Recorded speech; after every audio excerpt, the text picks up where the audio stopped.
get into bug bounty, or maybe you already are into bug bounty, and you're having all this question like, if AI will replace bug bounty hunters, how can I start into bug bounty, or how can I stay updated into my hacking career? For that reason, I brought to you 5 step-by-step process you can follow so you don't feel lost again. And before we get started, do me a favor and click that like button and subscribe button, and let's just get started.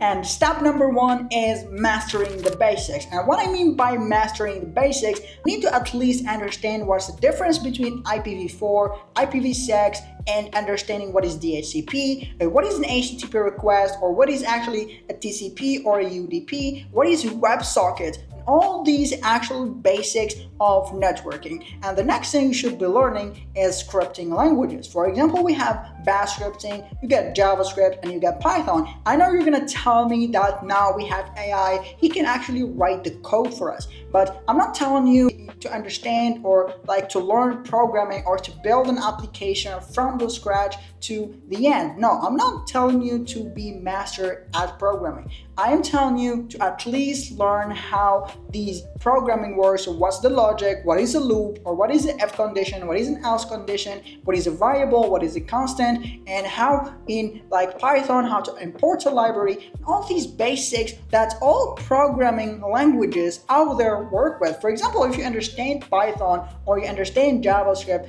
they're not actually that different on the logic of it, and the same thing for all these programming languages. And also, if you understand the programming languages and you understand all like networking basics, now you need to understand like how these applications work, or what's the back end of it, like how authentication work, what is the difference between authentication and authorizations. And what I mean by authentication, authorization, these are the big important steps to find the broken access controls and IDORs, because authorization, basically you are authorized to do this. You are authorized to, for example, change this email or invite a user. You're authorized. By authentication is a different thing. Authentication, like for example, we have a house and you're gonna come into this house. You cannot actually enter this house until you provide me your ID. And when I see your ID and I check my list and I see, okay, your name is on my list, so you are authorized to enter this house. So this is what the difference between authentication and authorization. So once you understand all of these HTTP requests, WebSocket, networking basics, and basics of programming languages, so now you can actually start practicing. And the third step is practice. And what I mean by practice is now you understand the basics and you learn everything. Now it's the time when you start learning about like real web application vulnerabilities. For example, you're gonna start by the OWASP Top 10, trying to learn these injection vulnerabilities like XSS, SQL injection, code injection, remote code execution, broken access controls, IDORs, trying to understand how LLM works and what is like large language model, how actually work, and what is prompt injection, and all these OWASP Top 10 vulnerabilities. You need to understand them, and now you need to start practicing. And by talking about practicing, I have built a lab which is hackers.space, when you can go in there and learn all these topics from IDOR, XSS, SQL injection, and all, and how you can actually use AI into your hacking. Plus, you have a full lab inside, so you can learn and practice your skills inside. We have a lab that starts from the low level to the medium to the hard and to the expert. And an expert level is the most important one, because on expert level, where AI struggles the most. On the expert, I try to make these labs when you can actually change vulnerabilities to come with the CDF or solve this lab right here.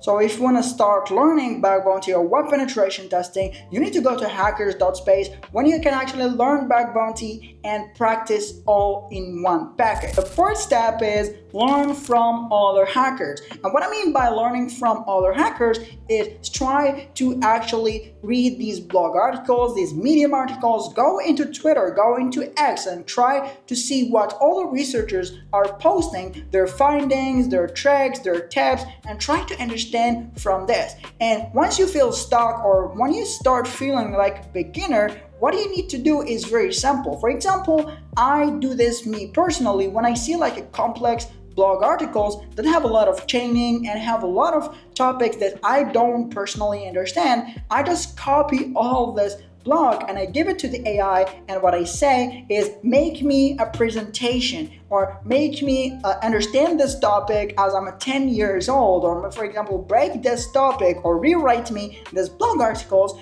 as I am a beginner, don't know anything about this topic, and it will actually try to explain. Use AI as your tutor. So this is how you can actually use AI into your advantage. Step number 5 is AI will replace bug bounty hunters that will not use AI. So what I mean by this is you need to be using AI into your workflow. And how you can actually be doing this is now AI is so advanced into the level that you're gonna stop doing these basic things. For example, recon, AI is the best doing reconnaissance. He will actually get these IP addresses, he will go get these subdomains, he will actually do code review, he will check for some JavaScript leaks, he will actually see these open ports. So what you can actually be doing now that you understand all these basics, you understand HTTP request, how it works, you understand web application work, you understand about all this networking, you have the basics now. You have a big knowledge of bug bounty, and now you can actually feed your knowledge and add it with AI, and you can come up with workflow. You can come up with an automation that will make your life easier by building automation that will do recon for you, building automation that will actually find vulnerabilities for you. And how you can actually be doing this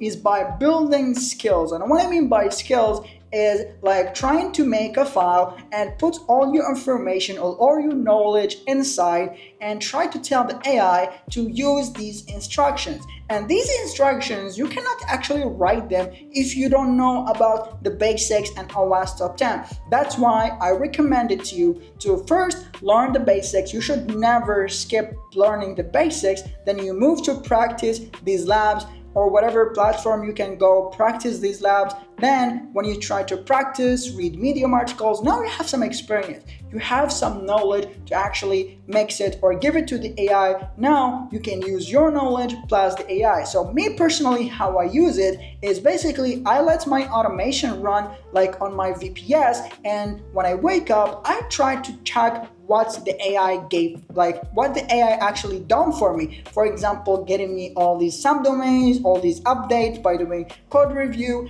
And for example, if I am like facing a very complex vulnerability and I am doubting that there is something right here, or maybe there is a payload that I need to generate, I will just give it to AI, he will generate me this payload. Or for example, I am trying, for example, to hack into a mobile application. What I will do, I will give the AI instructions and it will just do the rest. But you need to understand what you are doing in order to AI help you. This is the question a lot of people are asking me on my Discord. So if you don't know, we have a free Discord community. You can find it on link on description. So people are asking me how to use AI into my hacking. And this is exactly how you can use it. By learning the basics, learning these like blogs articles, then try to practice, then collect all this knowledge and use AI just as a help, or use AI as a support or someone who's trying to collaborate with you into your hacking target, into your hacking methodology. And before we end up this video, if you're into bug bounty or penetration testing and you want to get a one-on-one coaching with me, or maybe join my hacking community when we have over 8 hours of bug bounty course and web penetration courses out there, plus we have a practical lab so you can actually practice your hacking skills. We have from low level, medium, and expert level, so you can actually learn and practice